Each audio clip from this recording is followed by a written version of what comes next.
Hello, everyone. Welcome to this month's installment in our Psychology and Culture series brought to you by Still Point Spaces. My name is Kevin Liu, and I'm a professor and current head of the Department of Psychosocial and Psychoanalytic Studies at the University of Essex. Now, today I want to talk about Park Chan-wook's Vengeance Trilogy, but focusing not so much on the content of the films, but what they might be telling us about and illustrating the inner world of hate and vengeance, feelings, emotions, and propensities that are part and parcel with being human.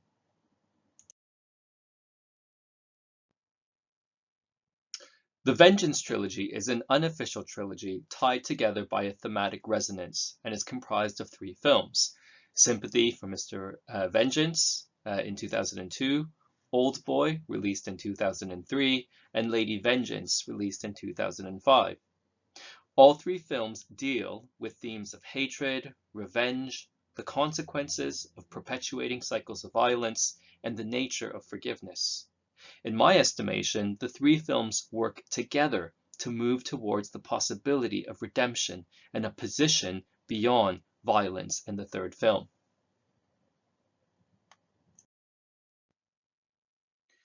The first film in the series, Sympathy for Mr. Vengeance, is particularly stark, where there seems to be no end to the cycle of violence. The first phrase that comes to mind is Gandhi's often cited quote, "An eye for an eye makes the whole world blind." In the movie, a deaf man, Ryu, works tirelessly to save enough money for a kidney operation that will save his sister's life. As his blood type does not match his sister's, he is unable to donate one of his kidneys. He's then laid off and is offered 10 million Korean won as a severance package. Now, desperate to find a kidney for his sister, he goes to black market dealers and agrees to pay 10 million plus one of his own kidneys. Sadly, he's duped and the organ dealers disappear.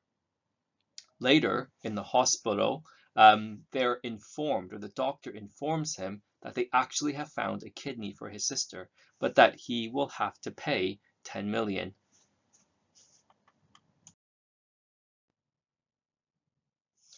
To raise the funds, Ryu and his anarchist girlfriend decide to kidnap the daughter of Ryu's former boss, holding her up as ransom.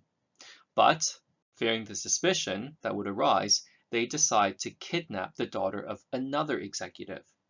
Now, this leads to a chain of violent events where audiences are forced to challenge and reframe where the sympathies may lie.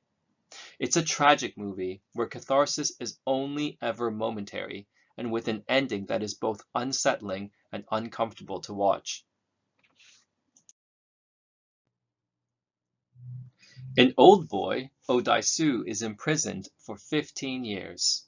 Upon his release, he is set the task of uncovering who his captor is and the reason for his captivity. With a complex plot with several twists and turns, Odaisu realizes that a rumor he started when witnessing an incestuous encounter between Wu Jin and his sister, Su Ah, actually led to her death.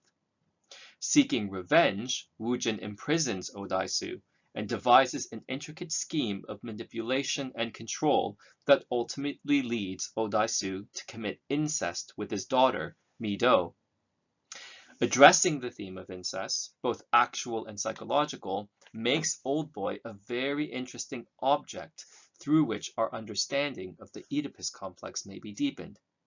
Furthermore, looking into the original Korean version and comparing it to Spike Lee's 2013 adaptation may say something about the universality of the Oedipus complex and whether we need to take a more culturally sensitive and contextual view of the ways in which such a complex may manifest itself in diverse contexts. But this type of comparison is beyond the scope of this short presentation, and perhaps this is something we will return to at another point.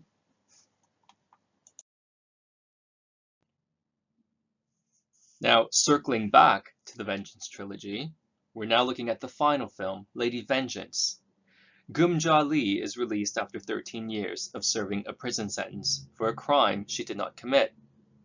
Since her incarceration, she has been putting in place an elaborate plan to position allies from the prison who, once released, will each play a vital part in helping her to enact her revenge. Her serene and gentle facade is only matched by her unrelenting resolve to make the real murderer, Mr. Baek, depicted here, who had kidnapped Gumja's own daughter to force her to admit to the crime, pay for framing her. Yet in the process of ensnaring Mr. Baek and capturing him, Gumja uncovers that he is responsible for the murder of 4 children in total. Rather than kill him herself, she brings together the parents of the victims, giving them a chance to enact retribution on Mr. Baek for the murder of their children.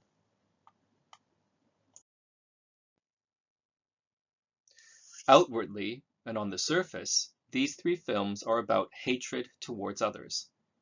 Retribution is brought upon the guilty for some wrong that has been committed in the past.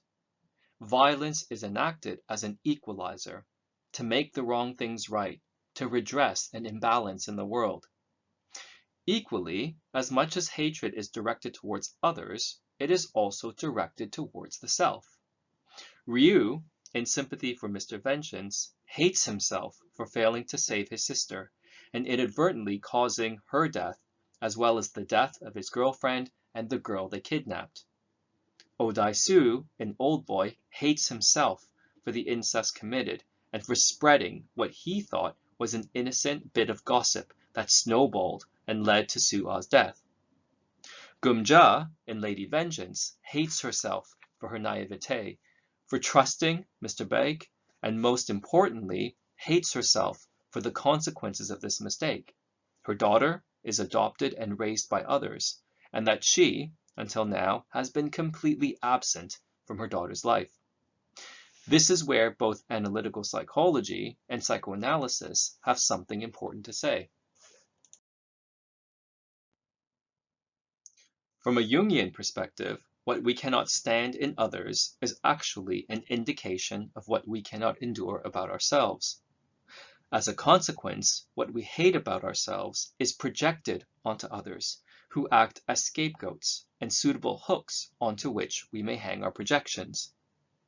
The shadow is often referred to as the negative side of the personality, that aspect of the psyche that remains hidden from view, but also that archetypal imperative that we are very likely to meet early on in analysis, as so much of the shadow is tied to our everyday lives and the relationships we create with others. The violence we see in all 3 films, then, may be symbolizing the gruesome violence we do to ourselves when we do not commit to bringing these unconscious aspects of our personality to consciousness. Every time we deny this, we kill parts of ourselves.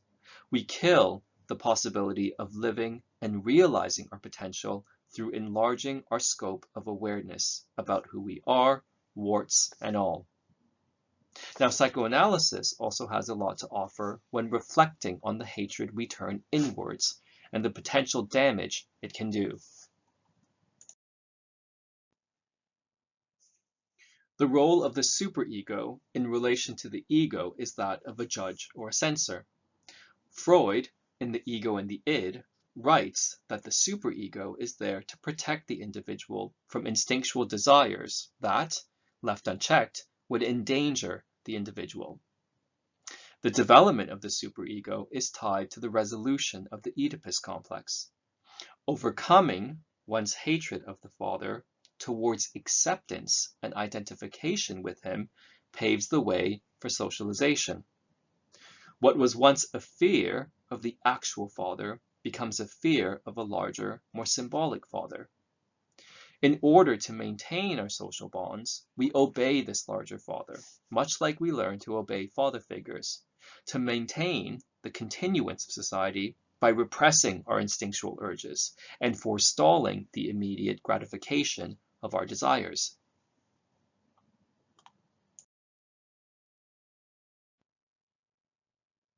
But forever abiding by the rules of this internal judge invites the possibility of fear and stagnation.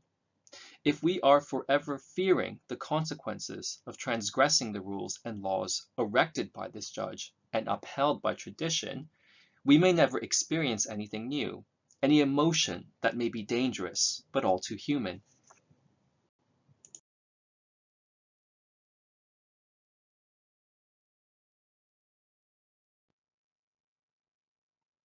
The Vengeance Trilogy allows us to peek behind that curtain and to see what that transgression of societal boundaries actually looks like, while keeping audiences safe within the boundaries of the imaginary.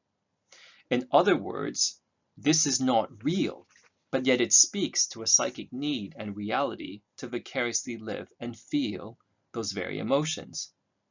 But what is equally interesting in the Vengeance Trilogy is that hatred of oneself is just as intense as hatred of the other or the enemy.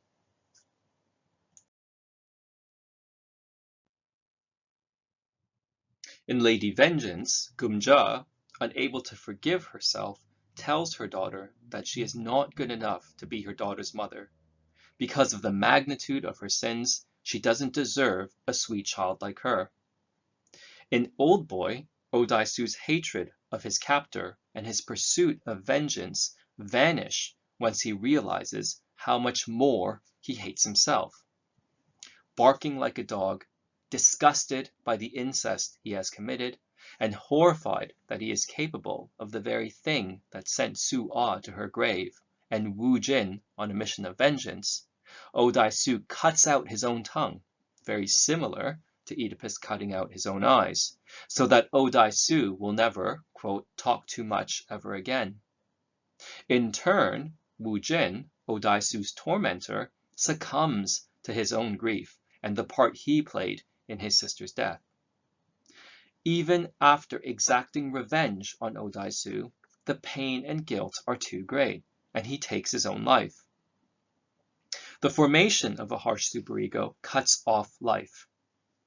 It forbids us the possibility of being kinder to ourselves, the possibility of looking back and perhaps telling different narratives of past events, about which we may, at one point, have been ashamed. But this is precisely what psychoanalysis and therapy can actually do. It can provide a different perspective and different interpretations to the persecuting and singular narrative to which we may have succumbed. We can fight back against the superego and perhaps refuse to yield to its singular interpretations that only burden us with ever-increasing levels of guilt.